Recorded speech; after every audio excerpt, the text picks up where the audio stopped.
नमस्कार दोस्तों, मेरा नाम है निखिल कुमार। आप सुन रहे हैं the greatness mindset, unlock the power of your mind and live your best life today की हिंदी ऑडियो बुक समरी सिर्फ बुक वाला दोस्त पर। इस चैनल पर आप सीखते हैं, करते हैं और सक्सेस को अचीव करते हैं।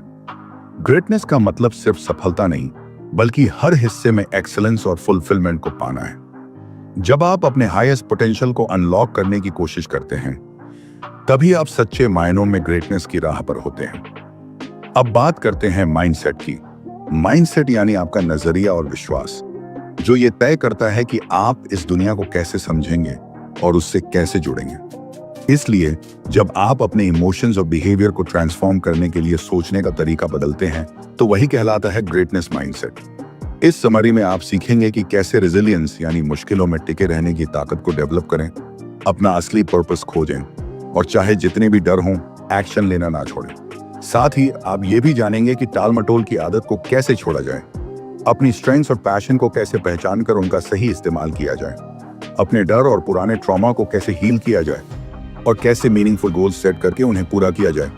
तो चलिए इस समरी से प्रेरणा लेते हैं और अपने अंदर की ग्रेटनेस को जगाने की दिशा में पहला कदम बढ़ाते हैं। Chasing greatness. जब जिंदगी बार बार मुश्किलों से टकराती है, तो हमारे पास दो ही रास्ते होते हैं, या तो हम टूट जाएं या पहले से भी ज्यादा मजबूत बन जाएं।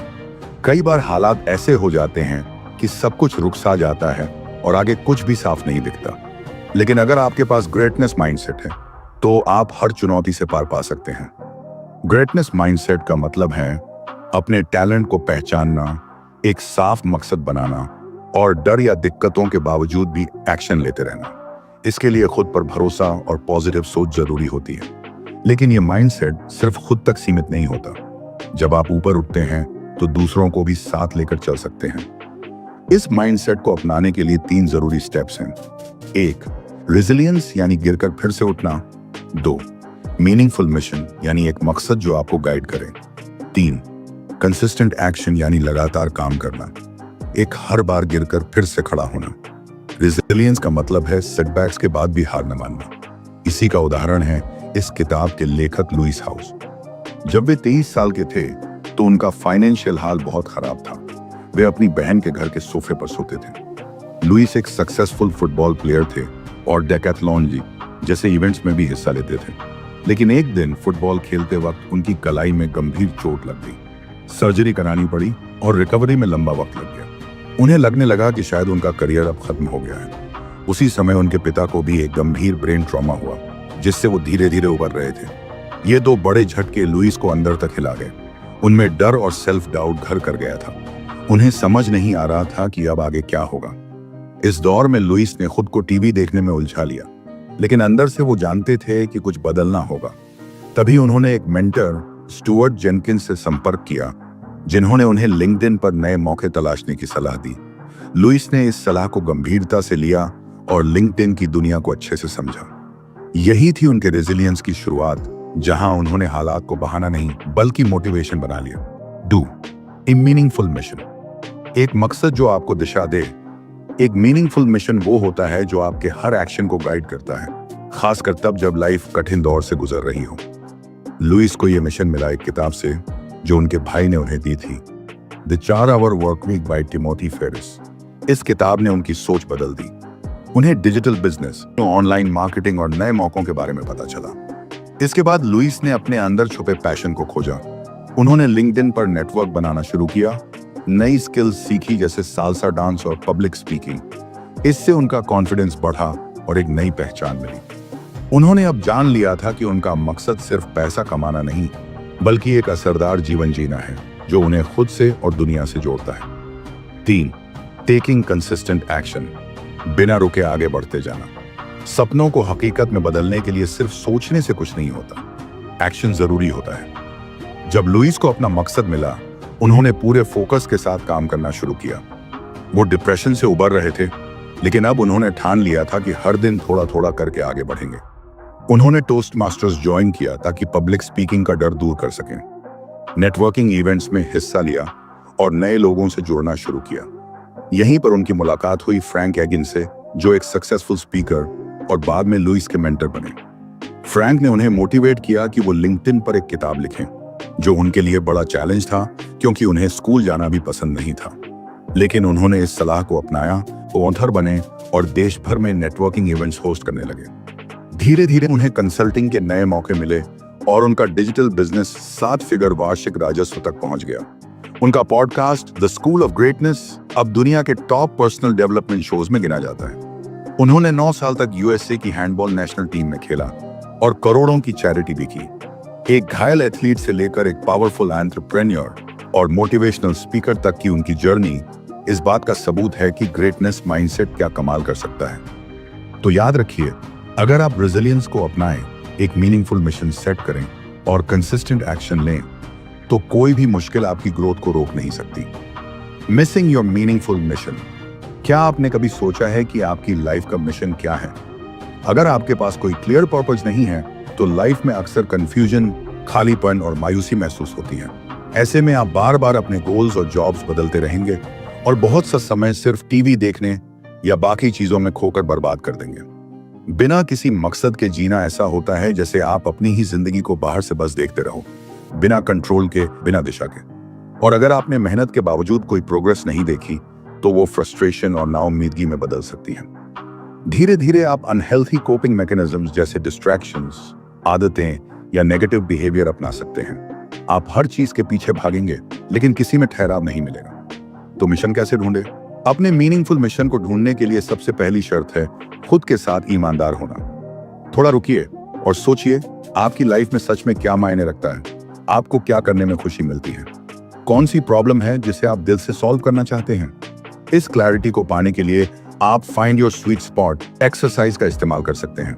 ये एक्सरसाइज आपके पैशन, पावर और प्रॉब्लम को समझकर आपको वो इंटरसेक्शन दिखाती है जहां आपका असली मिशन छुपा होता है।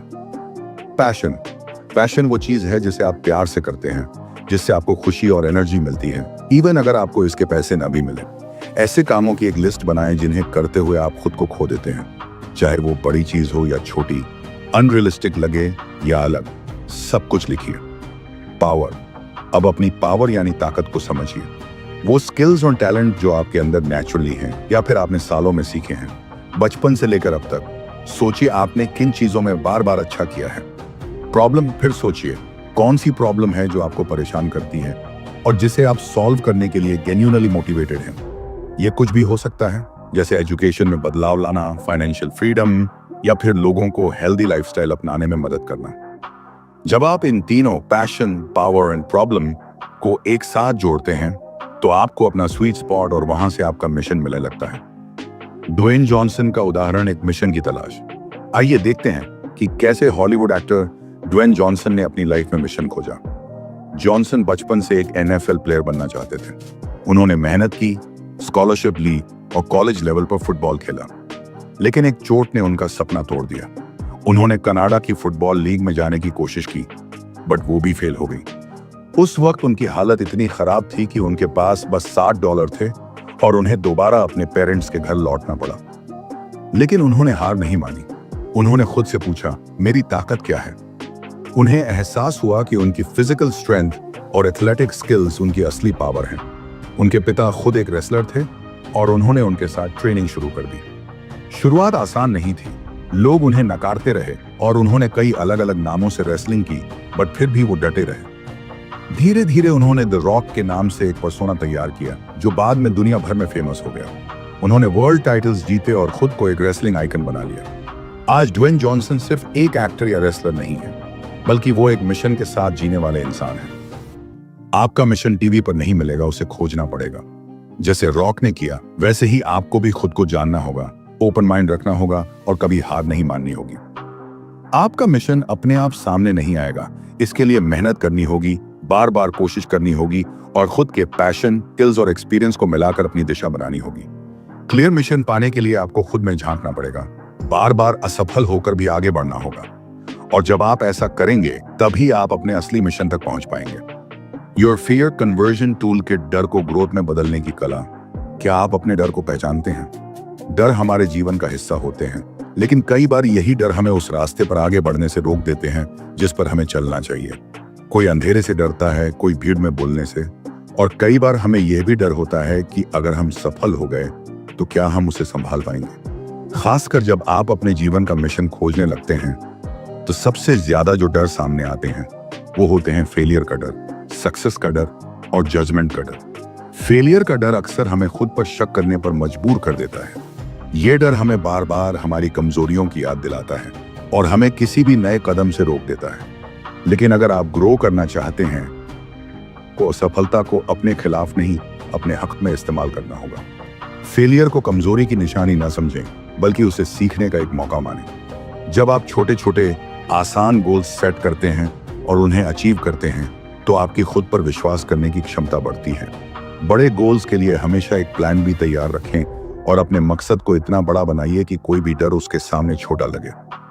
कई बार डर सिर्फ असफलता का नहीं होता, बल्कि सफलता का भी होता है। सक्सेस का डर उतना ही खतरनाक होता है क्योंकि इसमें हमें अपने ही पोटेंशियल से डर लगने लगता है। हम सोचते हैं अगर हम सच में सफल हो गए तो क्या हम उसे संभाल पाएंगे। इसी सोच में हम खुद को थकाने वाली परफेक्शन की दौड़ में झोंक देते हैं। लेकिन अगर हम सफलता को एक मंजिल की बजाय एक यात्रा समझें तो उसका डर खत्म होने लगता है। इस यात्रा को आसान और हेल्दी बनाने के लिए जरूरी है कि आप छोटे और स्मार्ट स्टेप्स लें। हर स्टेप पर खुद को सराहें और अपनी मेंटल और फिजिकल हेल्थ को नजरअंदाज न करें। जजमेंट का डर, यानी लोग क्या कहेंगे, शायद सबसे आम लेकिन सबसे अनदेखा डर है। जब हम हर समय दूसरों की अप्रूवल के पीछे भागते हैं तो अपनी खुद की वैल्यूज और गोल्स को पीछे छोड़ देते हैं। यही डर हमें अनहेल्दी रिलेशनशिप्स और खोए हुए मौकों की तरफ ले जाता है। इससे बाहर निकलने के लिए जरूरी है कि आप अपनी बाउंड्रीज को क्लियर करें, उन लोगों से ईमानदारी से फीडबैक लें जिन पर आप भरोसा करते हैं और अपने पॉजिटिव एक्सपीरियंस को बार बार खुद को याद दिलाएं। अपने डर को ट्रांसफॉर्म करने के लिए एक सिंपल लेकिन गहराई भरी एक्सरसाइज कीजिए। सबसे पहले अपने सारे डर को लिखिए, चाहे वो छोटे हों या बड़े। जब डर को कागज पर उतारा जाता है तो उसकी पावर घटने लगती है। फिर अपने टॉप 3 से 5 डर चुनिए और उनके लिए अगर ऐसा हुआ तो क्या होगा, यानी इफ देन स्टेटमेंट बनाइए। इससे आप डर के पीछे छिपी असली वजह को पकड़ पाएंगे। उदाहरण के लिए, अगर आप स्टेज पर बोलते समय हकलाएंगे तो लोग हंसेंगे, लेकिन दरअसल आपको हंसी से नहीं, जजमेंट से डर है। इस डर को समझें, उसकी तैयारी करें और फिर इसे पॉजिटिव एफर्मेशन से बदलें। मुझे डर लगता है की जगह कहें मैं तैयार हूं, मैं लोगों को अपने मैसेज से इंस्पायर करूंगा। जब आप बार बार पॉजिटिव एफर्मेशन बोलते हैं तो आपका दिमाग और शरीर धीरे धीरे उस एनर्जी को अपनाने लगता है। आप हल्का महसूस करते हैं, रिलैक्स होते हैं और मोटिवेशन से भर जाते हैं। यही संकेत हैं कि आप सही रास्ते पर हैं। ये प्रैक्टिस आपके ओवर थिंकिंग के चक्र को तोड़ेगी और आपको खुला, एक्सप्लोरेटिव और मजबूत बनाएगी। अब डर आपको पीछे नहीं खींचेगा, बल्कि वही डर आपके ग्रोथ का सबसे बड़ा हथियार बन जाएगा। इसका एक शानदार उदाहरण है लुइस की कहानी। जब लुइस ने अपना ऑनलाइन बिजनेस शुरू किया तो उन्हें सबसे बड़ा डर था पब्लिक स्पीकिंग का। उन्हें लगता था कि लोग उनका मजाक उड़ाएंगे, उन्हें जज करेंगे। लेकिन उन्होंने अपने डर को समझा और उसकी जड़ तक पहुंचे। उन्होंने पब्लिक स्पीकिंग को एक प्रॉब्लम नहीं, बल्कि एक अवसर की तरह देखा। उन्होंने बार बार प्रैक्टिस की, अपने मैसेज पर ध्यान दिया और धीरे धीरे वे एक कॉन्फिडेंस स्पीकर बन गए। आज वही पब्लिक स्पीकिंग जो कभी उनका सबसे बड़ा डर था, अब उनकी सबसे बड़ी ताकत बन चुकी है। अब बारी आपकी है। आप जो बन सकते हैं उस तक पहुंचने के रास्ते में सिर्फ एक दीवार खड़ी है और वो है आपका डर। लेकिन अब जब आपने समझ लिया है कि डर को कैसे डिकोड और कन्वर्ट किया जा सकता है, तो अब पीछे हटने का कोई कारण नहीं बचता। बस एक फैसला लीजिए और उस डर को अपनी शक्ति बना दीजिए। याद रखिए, आपका ग्रेटनेस आपसे सिर्फ एक साहसिक कदम दूर है। हीलिंग योर पास्ट, अपने बीते कल को ठीक करना। जब कोई इंसान किसी ट्रॉमा, सदमा से गुजरता है तो उसका असर सिर्फ उस पल तक सीमित नहीं रहता, बल्कि उसका दिमाग और फैसले लेने की क्षमता पर भी गहरा प्रभाव डालता है। चाहे ट्रॉमा पुराना हो जाए, उसका असर हमारी आज की जिंदगी में बना रहता है। अगर आप बार बार वही अनहेल्दी पैटर्न दोहरा रहे हैं या बार बार टॉक्सिक रिलेशनशिप में फंसते हैं, तो ये संकेत है कि आपने अभी तक अपने बीते ट्रॉमा से ठीक से डील नहीं किया है। हम सभी के पास कुछ दर्दनाक यादें होती हैं जिन्हें हम छुपा लेते हैं, लेकिन इस दर्द से भागने की कोशिश हमें उसी पुराने अनुभव में फंसा देती है। इसलिए जरूरी है कि आप अपने ट्रॉमा का सामना करें ताकि आप उससे हील होकर अपनी जिंदगी में आगे बढ़ सकें। पहला कदम, पहचानो कि आपका अतीत आज पर कैसे असर डाल रहा है। अपने अतीत को हील करने के लिए सबसे पहले यह समझना जरूरी है कि आपके बचपन का अनुभव आज आपके डिसीजन को कैसे प्रभावित कर रहा है। इसके लिए अपने व्यवहार को गहराई से समझिए और सेल्फ अवेयरनेस बढ़ाइए। अगर आपको लगता है कि आप किसी टॉक्सिक रिलेशनशिप में इसलिए हैं क्योंकि आप उस इंसान को ठीक करना चाहते हैं, तो हो सकता है यह आपकी हेल्पिंग नेचर नहीं बल्कि आपके ट्रॉमा का असर हो। बहुत से लोग ऐसे रिश्तों में फंसते हैं क्योंकि वे उसी दर्द को अनजाने में दोहरा रहे होते हैं जिससे वो गुजर चुके हैं। एक सच्ची कहानी से समझते हैं। लेखक लुइस एक बार अटलांटा में एक महिला से मिले जिसके पिता उसे बचपन में छोड़ गए थे और मां ड्रग्स की लत से जूझ रही थी। इस महिला ने छोटी उम्र में ही जिम्मेदारी उठाई और बड़े होने के बाद भी वो लगातार ऐसे पार्टनर की ओर आकर्षित होती रही जिन्हें वो बचाना चाहती थी। वो एक अब्यूसिव रिश्ते से निकलकर दूसरे में चली जाती थी बिना ये समझे कि वो अपने अतीत के ट्रॉमा को ही बार बार जी रही है। अंत में उसने अपने अंदर के बच्चे को हील करना शुरू किया और फिर जाकर वो एक हेल्दी रिलेशनशिप बना सकी। ट्रॉमा और अनहेल्दी कोपिंग मैकेनिज्म। अगर ट्रॉमा को हील न किया जाए तो हम अनजाने में उसे कम करने के लिए ऐसे रास्ते चुनते हैं जो नुकसानदायक होते हैं। कोई शराब या ड्रग्स का सहारा लेता है, कोई खुद को काम में झोंक देता है और कुछ लोग पीपल प्लीजर बन जाते हैं, यानी दूसरों को खुश करने में लगे रहते हैं, खुद की खुशी की कीमत पर। लुइस खुद भी इस दौर से गुजरे। उन्होंने अपने दर्द से बचने के लिए एथलीट बनने की ठान ली और खूब मेहनत की, लेकिन अंदर का खालीपन फिर भी बना रहा। उन्हें बाद में समझ आया कि कामयाबी से जिंदगी का मकसद पूरा नहीं होगा जब तक अंदर की हीलिंग नहीं होती। दूसरा कदम, हेल्दी आदतें अपनाओ। अब वक्त है अपने अनहेल्दी कोपिंग मैकेनिज्म्स को पहचान कर उन्हें हेल्दी आदतों में बदलने का। सबसे पहले जानिए कि आप किस ट्रिगर पर कैसे रिएक्ट करते हैं और किन पैटर्न्स को आप बार बार दोहराते हैं। इसके बाद अपने इनर चाइल्ड को हील कीजिए।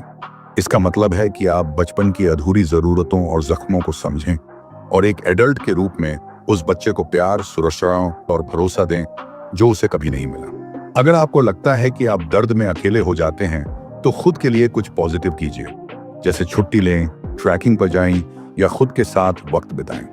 आप खुद के सपोर्टिव दोस्त बनिए, अपने अंदर की आवाज को नेगेटिव से पॉजिटिव कीजिए। अपने आप को बार बार इंप्रूव करने के लिए मोटिवेट करें।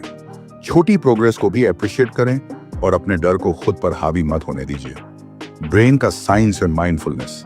डॉ डेविड परलमटर के अनुसार हमारे ब्रेन के दो हिस्से होते हैं, एक डर पर बेस्ड होता है और रिएक्ट करता है, जबकि दूसरा लॉजिकल और कंपैशनेट होता है जो सोच समझकर फैसला करता है। अगर आप चाहते हैं कि आपका सोचने वाला हिस्सा ज्यादा एक्टिव हो तो माइंडफुलनेस प्रैक्टिस कीजिए। हर मोमेंट में पूरी तरह प्रेजेंट रहिए।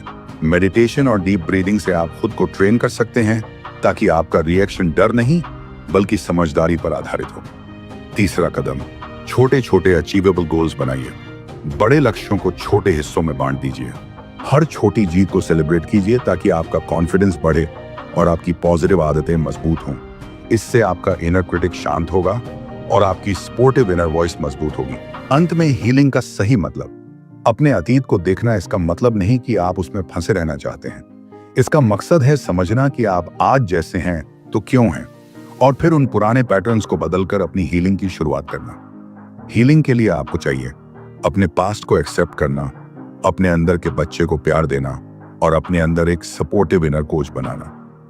खुद को स्ट्रांग बनाते रहिए, खुद से प्यार कीजिए और हेल्दी बाउंड्रीज सेट कीजिए। जरूरत पड़े तो थेरेपिस्ट या काउंसलर से बात करने में कोई हर्ज नहीं।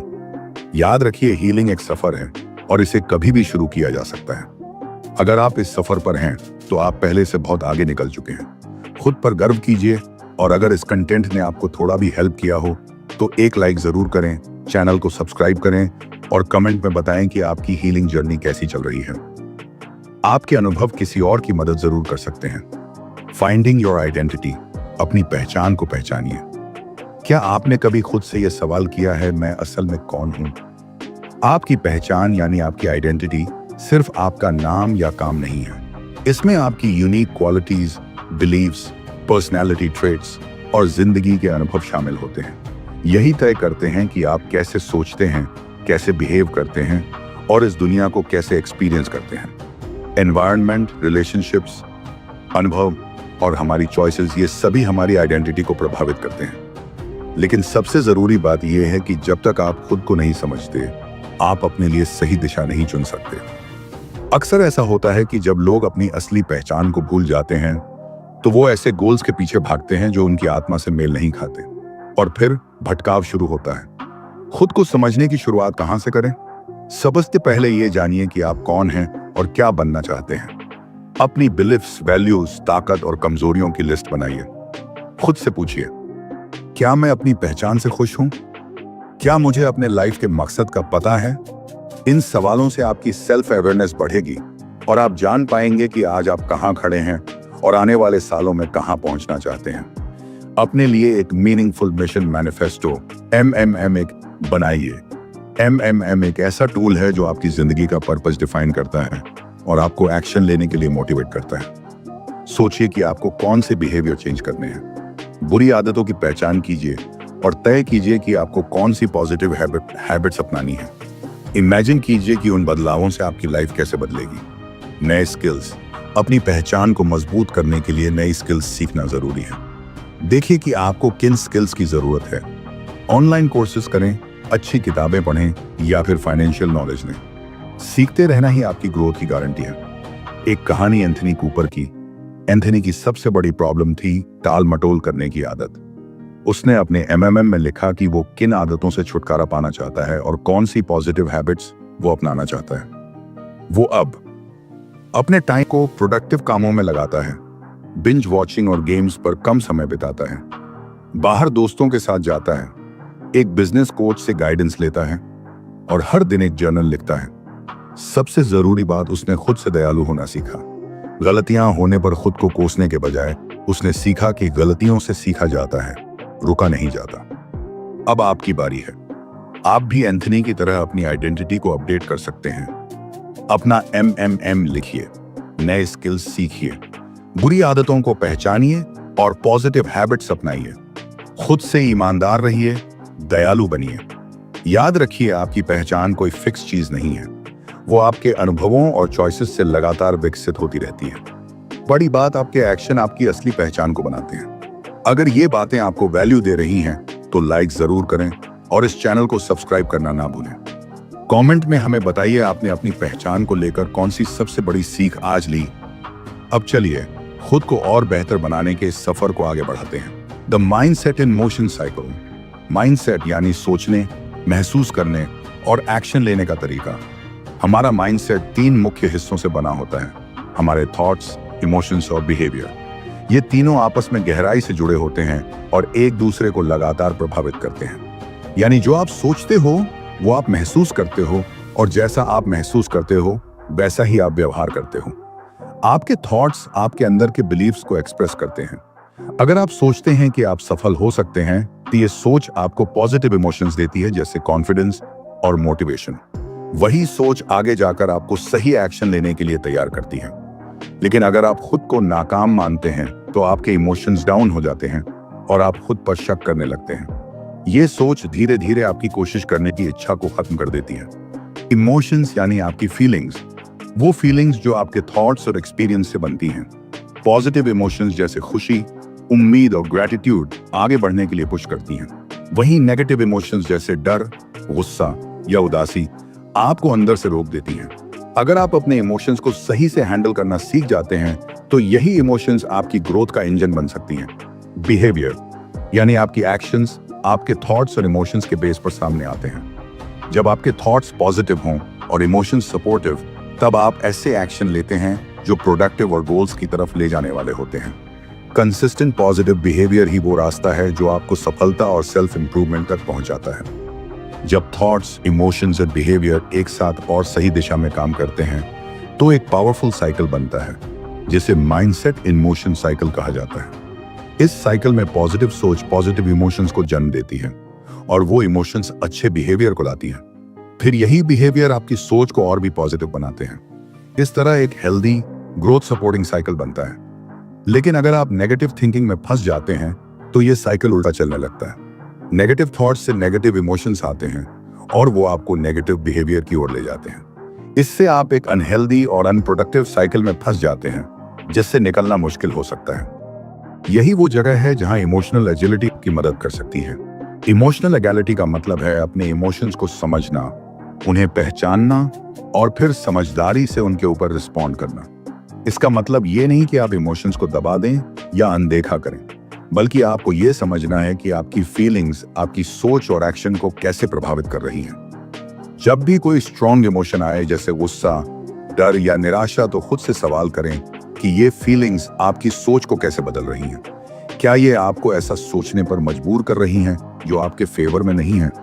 अगर हाँ, तो उस मोमेंट में एक पॉजिटिव चॉइस करें। जैसे गुस्से में कुछ बोलने से पहले एक गहरी सांस लें और सोचें कि आपका रियल गोल क्या है। क्या आप शांति चाहते हैं, प्रोडक्टिविटी चाहते हैं, या सिर्फ रिएक्ट करना चाहते हैं? अपने इमोशंस को हैंडल करना कोई एक बार का काम नहीं है, ये एक कंटिन्यूस प्रैक्टिस है। इसका मतलब है हर दिन ये तय करना कि आप कैसे सोचेंगे, कैसा महसूस करेंगे और कैसे बिहेव करेंगे। अपनी फीलिंग्स को एक्सेप्ट करो, उनका असर समझो और फिर उसी के अनुसार रिस्पॉन्ड करो। आखिर में, ग्रोथ और ग्रेटनेस पाने के लिए जरूरी है कि आप अपने माइंडसेट को एक्टिव मोड में रखें। छोटे छोटे बदलाव से शुरुआत करें। हर दिन अपने थॉट्स को पॉजिटिव दिशा दें, अपने इमोशंस को गाइड करें और अपने बिहेवियर को अपने गोल्स के हिसाब से अलाइन करें। यही माइंडसेट एंड मोशन साइकिल आपकी लाइफ की क्वालिटी और आपके फ्यूचर को बेहतर बनाएगा। Define your greatness goals. अगर आप किसी भी फील्ड में कुछ बड़ा हासिल करना चाहते हैं, तो सबसे पहले जरूरी है कि आप अपने गोल्स को क्लियर तरीके से सेट करना सीखें। जब आपके पास कोई डिफाइंड डायरेक्शन नहीं होता, आप बहुत आसानी से रास्ते से भटक सकते हैं। गोल्स सेट करना सिर्फ एक चेकलिस्ट बनाने जैसा नहीं है, बल्कि यह आपके फोकस, डेडिकेशन और उस इरादे को मजबूत करता है जो आपको आपकी मंजिल तक ले जा सकता है। अपने गोल्स को स्ट्रक्चर देने और उन्हें प्रैक्टिकली अचीव करने के लिए आप ग्रेटनेस परफॉर्मेंस सिस्टम यानी जीपीएस का इस्तेमाल कर सकते हैं। यह सिस्टम आपकी लाइफ के 3 मेन एरिया बिजनेस, रिलेशनशिप्स और वेलनेस पर फोकस करता है। हर एरिया में 3 अहम गोल्स सेट करें और फिर हर कैटेगरी का एक मेन गोल डिसाइड करें। यह तरीका आपको क्लैरिटी देगा और आपकी प्रायोरिटीज को फोकस में रखेगा। अपने आप से बस 3 सवाल पूछिए, मुझे क्या चाहिए, मुझे ये क्यों चाहिए और मेरा अगला स्टेप क्या होना चाहिए। जब आप इन सवालों के जवाब ईमानदारी से ढूंढते हैं, तो आपका रास्ता अपने आप साफ हो जाता है। जीपीएस सिर्फ एक गोल सेटिंग टूल नहीं है, यह एक कंप्लीट सिस्टम है जो आपके लिए एक क्लियर स्ट्रक्चर और रूटीन तैयार करता है। रिसर्चर केटी मिल्कमैन की स्टडी के अनुसार जो लोग स्ट्रिक्ट शेड्यूल फॉलो करते हैं, उनके गोल्स को अचीव करने की पॉसिबिलिटी कई गुना बढ़ जाती है। इसका मतलब है कि स्ट्रक्चर और कंसिस्टेंसी आपके सक्सेस को सीधे सीधे इन्फ्लुएंस करते हैं। 2008 में जब लुइस ने बीजिंग ओलंपिक्स देखे, तो माइकल फेल्प्स की जीत ने उन्हें बहुत इंस्पायर किया। उसी दौरान उन्होंने टीम हैंडबॉल नाम के एक स्पोर्ट के बारे में जाना, जो यूरोप में काफी पॉपुलर था, लेकिन अमेरिका में ज्यादा नहीं। फुटबॉल से रिटायरमेंट के बाद लुइस ने ठान लिया कि वो टीम यूएसए का हिस्सा बनेंगे, लेकिन रास्ता आसान नहीं था। ओहायो में कोई भी टीम हैंडबॉल क्लब मौजूद नहीं था। टॉप क्लब न्यूयॉर्क में था, जहां खेलना एक शौक था, कोई पैसा नहीं मिलता था। लुइस ने इस मुश्किल को एक मौके में बदला। उन्होंने अपने ऑनलाइन मार्केटिंग बिजनेस से इतने पैसे जुटा लिए कि न्यूयॉर्क शिफ्ट हो सकें और वहीं रहकर ट्रेनिंग ले सकें। जब वो क्लब पहुंचे तो वहां का माहौल एक अलग था। ज्यादातर खिलाड़ी यूरोपियन थे और लुइस वहां इकलौते नेटिव अमेरिकन थे। जब उन्होंने सबके सामने बताया कि उनका सपना है टीम यूएसए के लिए खेलना और ओलंपिक्स में हिस्सा लेना, तो कुछ लोगों ने हंसी में उड़ा दिया, लेकिन लुइस ने हार नहीं मानी। उन्होंने सबके साथ कनेक्शन बनाए और इस नए स्पोर्ट के बेसिक्स सीखने में लग गए। लगातार प्रैक्टिस और डेडिकेशन ने उनकी स्किल्स को एक नए लेवल पर पहुंचा दिया। सिर्फ 9 महीने के भीतर वो टीम यूएसए का हिस्सा बन गए और पैन अमेरिकन चैंपियनशिप्स में अर्जेंटीना के ब्यूनस आयर्स में हिस्सा लिया। आने वाले 9 सालों में उन्होंने यूके, स्पेन, ब्राजील, मैक्सिको और कनाडा जैसे कई देशों में इंटरनेशनल लेवल पर अपनी टीम के साथ कम्पीट किया। सक्सेस के पीछे उनके फुटबॉल कोच की सोच भी थी। उनका मानना था कि हर सीजन की शुरुआत एक क्लियर गोल से होनी चाहिए। अपनी टीम से पूछते थे कि इस सीजन में उन्हें क्या अचीव करना है और फिर उसके हिसाब से एक स्पेसिफिक एक्शन प्लान और शेड्यूल तैयार करते थे। यही स्ट्रक्चर लुइस ने अपने जीवन में अपनाया। लुइस ने अपने लिए एक फिक्स्ड मॉर्निंग रूटीन तैयार किया, जिसमें वो हर दिन बेड बनाना, एक्सरसाइज करना, कोल्ड शावर लेना और मेडिटेशन जैसी चीजों से शुरुआत करते थे। ये छोटी छोटी आदतें उनके फोकस और एनर्जी को बढ़ाने में मदद करती थी और दिन भर की प्रोडक्टिविटी को सेट करती थी। अब आपके लिए भी यही मौका है कि आप अपने बिजनेस, हेल्थ और रिलेशनशिप्स को ग्रोथ की दिशा में ले जाएं। जीपीएस जैसे स्ट्रक्चर्ड सिस्टम को अपनाकर आप अपने गोल्स को डिफाइन कर सकते हैं, उनके लिए स्ट्रेटेजी बना सकते हैं और फिर पूरी फोकस्ड एनर्जी के साथ उन्हें अचीव कर सकते हैं। याद रखिए, आपका डेडिकेशन और एफर्ट ही है जो आपको आपके ड्रीम्स तक पहुंचा सकता है। कंक्लूजन, इस पूरी समरी में आपने सीखा कि ग्रेटनेस माइंडसेट कैसे डेवलप किया जाता है। आपने जाना कि यह माइंडसेट 3 चीजों पर बेस्ड होता है: क्लियर पर्पज, फ्लेक्सिबिलिटी और लगातार एक्शन लेना। आपने ये भी समझा कि एक स्ट्रॉन्ग मिशन आपकी लाइफ को क्लियर डायरेक्शन देता है। जब आप अपने पैशन, स्ट्रेंथ और स्किल्स को मिलाकर अपना मिशन डिस्कवर करते हैं तो आपके अंदर से एक अलग ही एनर्जी निकलती है। आपने यह भी सीखा कि फेलियर, सक्सेस या जजमेंट का डर आपकी ग्रोथ में सबसे बड़ा ब्लॉकेज बन सकता है। लेकिन अगर आप माइंडफुलनेस और पॉजिटिव अफर्मेशंस के जरिए इन डरों को पावरफुल टूल्स में बदलना सीख जाएं, तो आप अपने फुल पोटेंशियल को रिलीज कर सकते हैं। आपने यह भी समझा कि बचपन की ट्रॉमा या पुराने नेगेटिव पैटर्न्स को हील करके आप अपनी लाइफ की क्वालिटी को पूरी तरह से ट्रांसफॉर्म कर सकते हैं। आपकी आइडेंटिटी को समझना भी बहुत जरूरी है। आपकी वैल्यूज, बिलीव्स और एक्सपीरियंस आपको वो इंसान बनाते हैं जो आप हैं। मीनिंगफुल मिशन मैनिफेस्टो MMM बनाकर आप अपनी वैल्यूज से जुड़ी दिशा में हर दिन एक्शन ले सकते हैं। आपने माइंडसेट इन मोशन साइकिल भी समझा, जिसमें थॉट्स, इमोशंस और बिहेवियर आपस में जुड़े होते हैं। इन तीनों को मैनेज करना सीखने के बाद आप अपनी आदतों और माइंडसेट दोनों को ट्रांसफॉर्म कर सकते हैं। आखिर में आपने ये भी जाना कि एक स्ट्रक्चर्ड रूटीन और कंसिस्टेंसी आपको न सिर्फ अपने गोल्स तक पहुंचाने में मदद करता है, बल्कि आपको जिम्मेदार बनाता है। आप जब लगातार एक्शन लेते हैं तो धीरे धीरे आपके ड्रीम्स रियलिटी में बदलने लगते हैं। अगर आप वाकई में अपनी लिमिटेशन से ऊपर उठना चाहते हैं और अपनी लाइफ को एक नए स्टैंडर्ड पर ले जाना चाहते हैं, तो इस समरी में बताए गए सभी प्रिंसिपल्स को अपनी डेली लाइफ में लागू करें। अपनी करंट लाइफ को एनालाइज करें। सोचिए कि आप अभी कहाँ हैं, कहाँ पहुंचना चाहते हैं और आपको किन प्रॉब्लम्स को सॉल्व करने की जरूरत है। फिर अपने लिए एक मीनिंगफुल मिशन मैनिफेस्टो तैयार कीजिए और हर दिन पर्पजफुल एक्शन लेने के लिए खुद से कमिट कीजिए। फेलियर के समय खुद से काइंड रहिए, ग्रोथ माइंडसेट अपनाइए और अपने लॉन्ग टर्म गोल्स पर पूरी तरह से फोकस रखिए। याद रखिए, ग्रेटनेस की शुरुआत पहले कदम में होती है और वो पहला कदम सिर्फ आप ही ले सकते हैं। तो आज से शुरुआत कीजिए और अपने माइंड की असली पावर को अनलॉक कीजिए। अगर आपको ये समरी पसंद आई हो तो वीडियो को लाइक करें, चैनल को सब्सक्राइब करें और कमेंट में जरूर बताएं कि आपने आज क्या नया सीखा। आपका छोटा सा एक्शन हमारे लिए बड़ा मोटिवेशन है और ये हमें ऐसी ही और वैल्यूफुल कंटेंट बनाने की ताकत देता है।